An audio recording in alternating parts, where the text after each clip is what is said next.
The air on the bridge was thick with smoke and the sharp smell of burnt wiring. Red emergency lights flashed, painting everyone's faces in pulses of blood.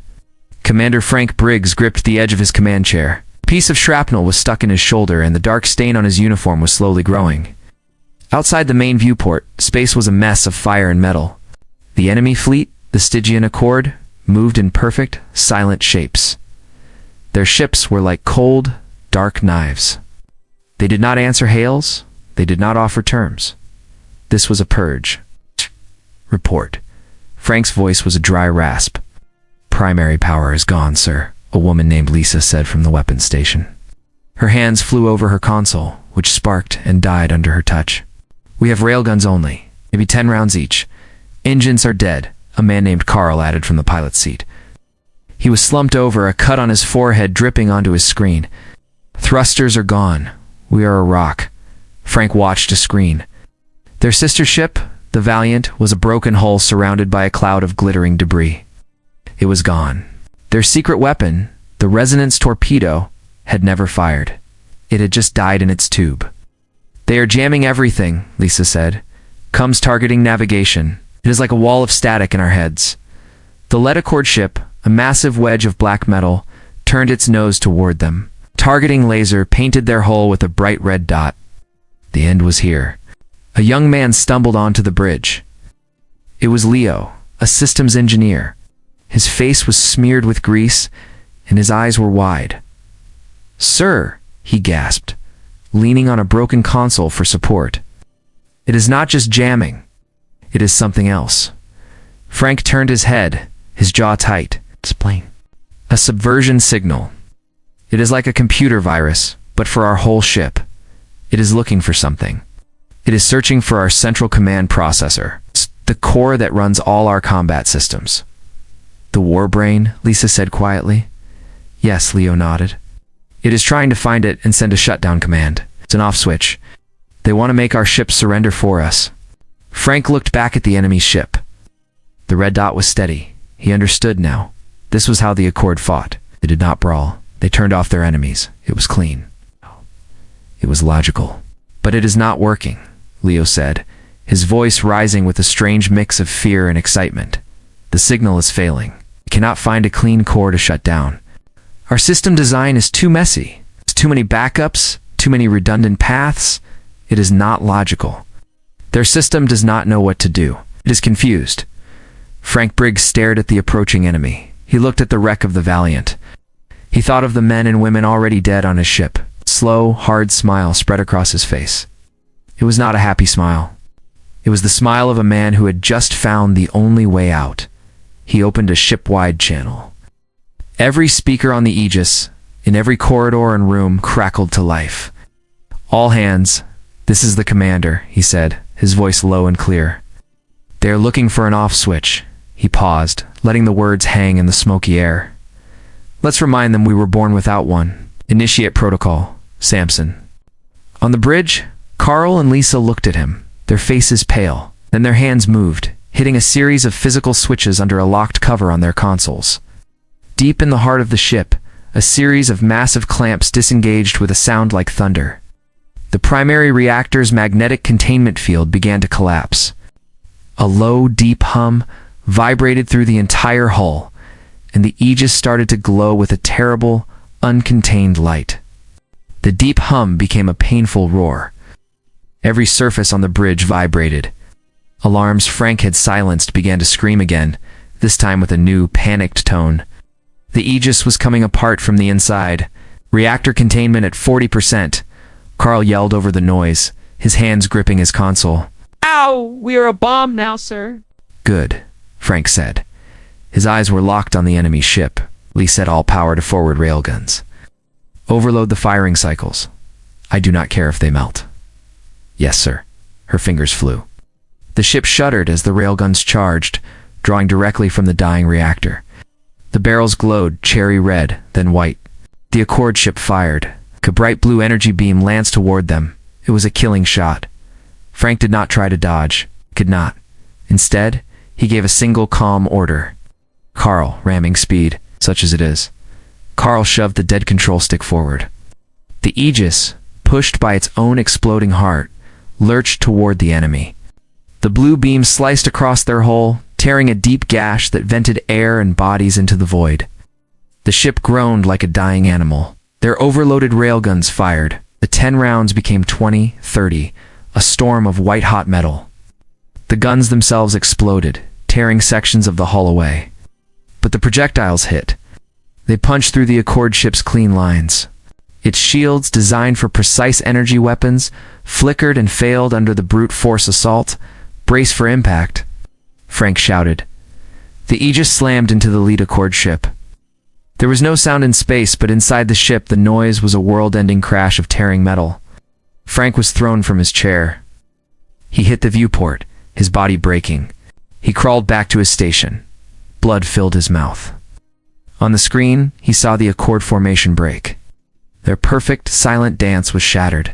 They were not prepared for this.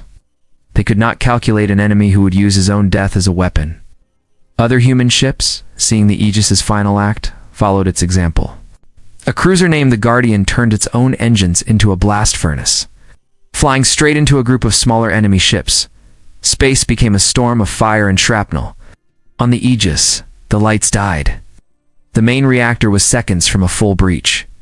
Frank coughed, his vision fading. He bypassed life support, bypassed everything, and sent it all to the engines. One last push. Leo felt the ship lurch again. He was thrown against a wall. He scrambled, pulling himself toward an escape pod hatch. He saw Frank Briggs still in his command chair, his head down, his body still. Leo slammed his hand on the pod release. The hatch blew open, fell inside, and hit the launch button.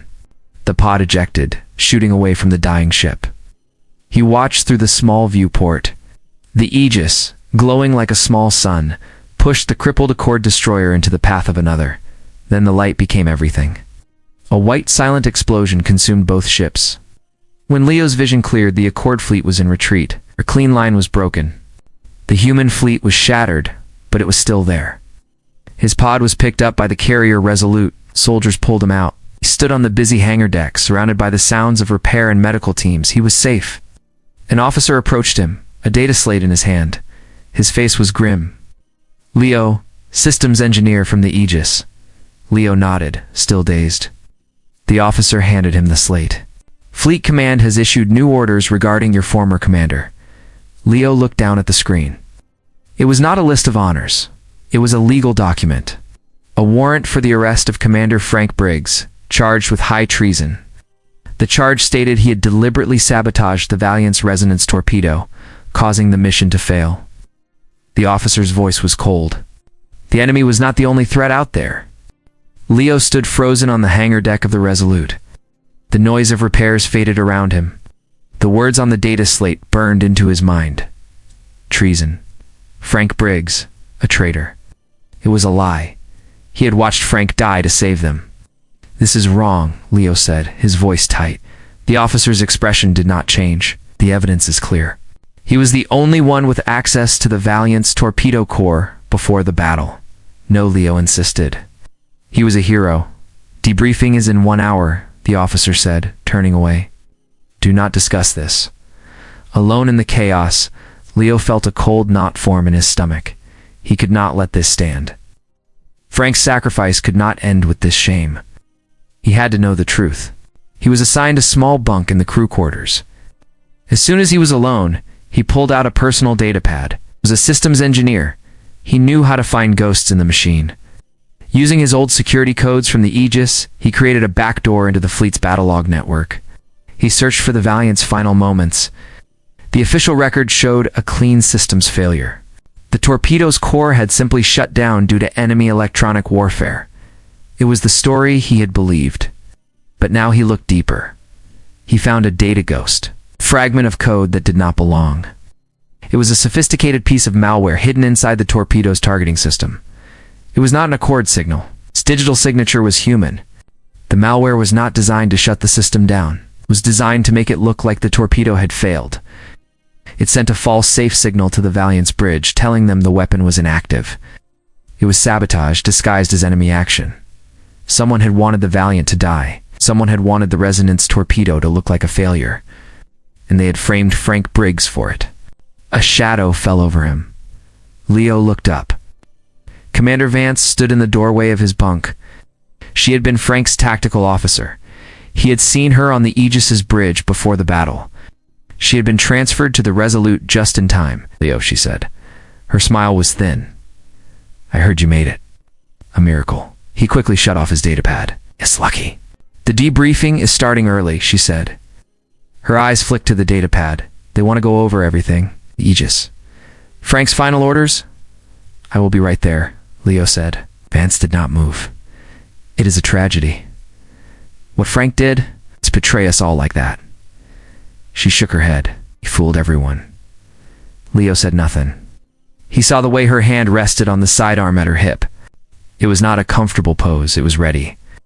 He stood up, pretending to follow her. As he passed her, he made a decision. He turned and ran. "Stop him." "Tss," shout echoed in the metal corridor. Leo sprinted.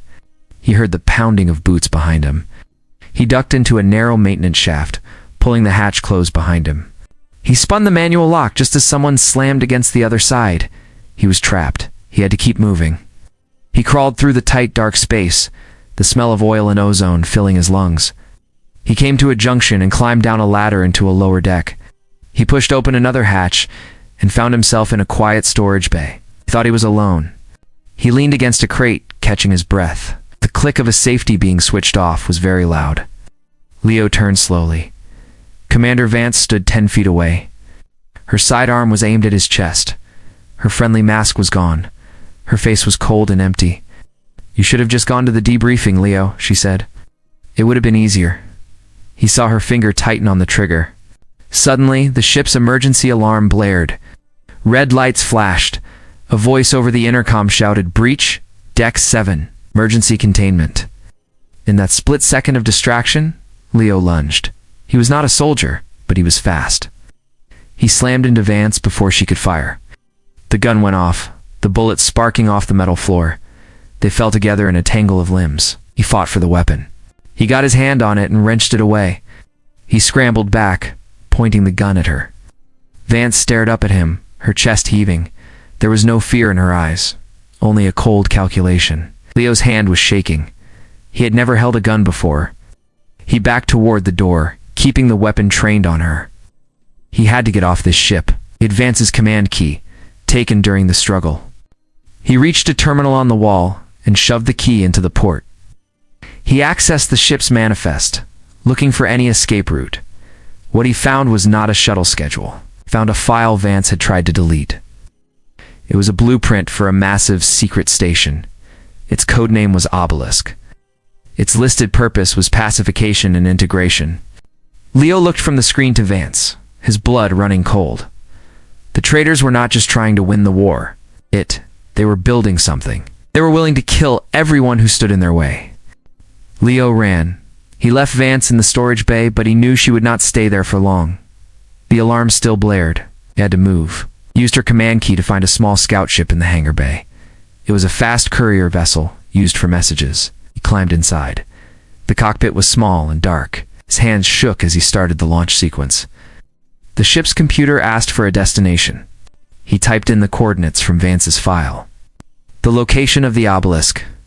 The hangar bay doors began to open. He saw soldiers running toward his ship. He heard their shouts over the comms ordering him to stop.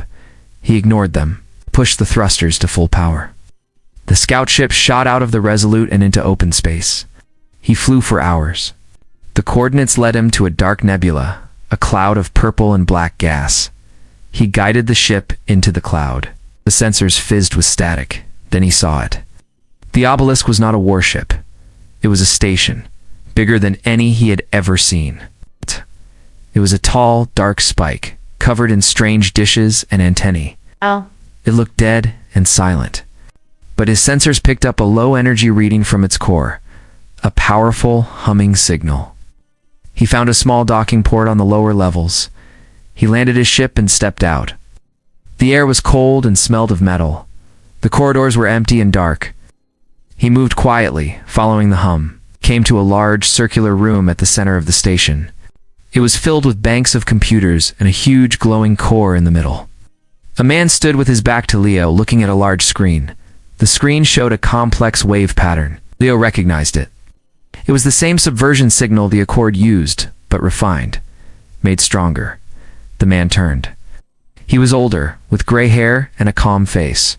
He wore the uniform of a fleet admiral. His name was Croft.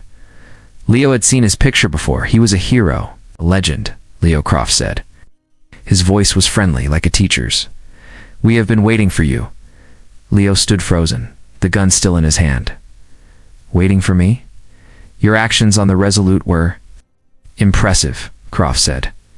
"You are a very determined young man. We need that." "What is this place?" Leo asked. He pointed his gun at Croft. "What are you doing?" Croft smiled a little. "We are saving humanity, Leo, from itself." He gestured to the screen. "The war is a waste. Our stubbornness is a flaw. The Accord offered us a peace, a real peace. In exchange, we helped them solve their one problem." "What problem?" Leo's voice was a whisper. "You," Croft said. "All of you. The chaos inside the human mind. The refusal to surrender. The lack of an off switch." He looked at the glowing core. "This station is the solution. It will broadcast a new signal. It will not shut down your ships. It will rewrite your minds. It will make you peaceful. It will make you logical. The fighting will end because you will no longer want to fight." Leo felt a cold horror wash over him. This was worse than treason. This was erasure. You were going to turn everyone into machines, Leo said. Into peaceful citizens, Croft corrected him. "It is a gift." Leo raised the gun. "I will not let you." Croft's smile did not fade. He looked past Leo. "I am afraid you are too late." Leo heard the door hiss open behind him. He turned. Commander Vance stood there, but she was different. Her face was blank. Her eyes were empty. She moved like a robot. "The signal is already active on the station," Croft said softly. "It is a gentle process. It finds the anger, the defiance, the chaos, and it turns it off." Vance took a step forward. She showed no sign of recognizing him. "It is time to rest, son," Croft said. Leo stood between the Admiral and the blank-eyed soldier, the gun feeling heavy and useless in his hand. Leo stood frozen. Admiral Croft smiled his calm, fatherly smile. Commander Vance took another step, her movements smooth and empty. The hum from the core filled the room. "The fight is over," Croft said. "There is no shame in peace." Leo looked at Vance's face. It was a mask. But as he watched, he saw a tiny flicker, twitch under her eye. Her right hand, hanging at her side, clenched into a fist for a second, then relaxed. The signal was powerful, but it was fighting a war inside her head. It was trying to override a will that had been hardened in battle. Croft did not see it. He saw only his victory. Leo knew he could not shoot his way out. He had one weapon left. Words. He looked past Croft, directly into Vance's glazed eyes. "They are trying to turn you off, Commander," Leo said, his voice loud and clear. "They found your switch." Vance did not react. Croft chuckled. "It is no use. She cannot hear you." Leo took a deep breath. He thought of Frank Briggs on the burning bridge. He thought of the Aegis glowing like a star. He remembered the words that had started it all. "Protocol. Samson, Commander," Leo said. It was not a request. It was a trigger. Vance's whole body jerked. A raw, guttural scream tore from her throat. It was the sound of pure rebellion. Her face contorted, a violent war between the blank peace and her own fierce spirit. Her hand snapped to the sidearm at her hip. She did not aim at Leo. She fired twice. The shots hit Admiral Croft in the chest. His look of calm surprise was the last thing he ever wore. He fell to the floor. The station's alarms erupted. The blank screens flashed red. The perfect hum of the core stuttered. Vance had broken the control. The system was going haywire. "The core," Vance yelled, her voice rough, like she had not used it in years. "Blow it." Leo did not hesitate. He ran to the main console. He pulled the explosives from his pack. He slapped them onto the primary power conduit. He set the timer for 10 seconds. He turned. Vance was firing her weapon at the control panels, creating more chaos. Sparks and smoke filled the room. "Let's go," shouted. They ran from the core chamber. The blast doors started to close, an emergency containment measure. They slid through just in time. The explosion behind them was a deep, heavy thump. The floor shook violently. Lights flickered and died. The hum of the obelisk stopped, replaced by the scream of tearing metal. They sprinted through shaking corridors. Behind them, the central core exploded again, this time with the force of a small sun. The shockwave hurled them forward. They reached the scout ship and fell inside. Hi!